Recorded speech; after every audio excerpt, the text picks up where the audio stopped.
I'm Anthea. I've been working as a volunteer, mostly in archaeology, at the museum for some years, and recently I've been working on research, various sorts of research for the Wallace exhibition.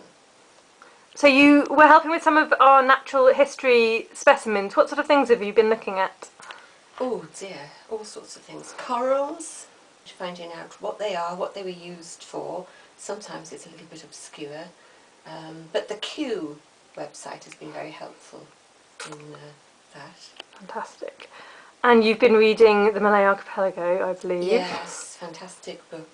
I really love the enthusiasm with which Wallace approached his travels. You know, he had things like malaria and probably other tropical diseases, but he just glosses them over.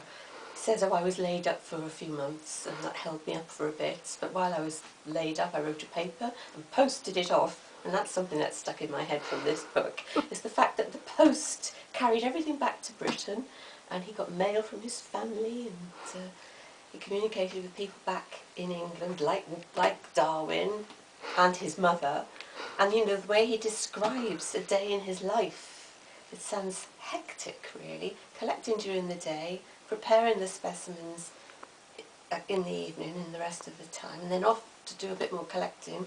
It's just non-stop, and it's fascinating.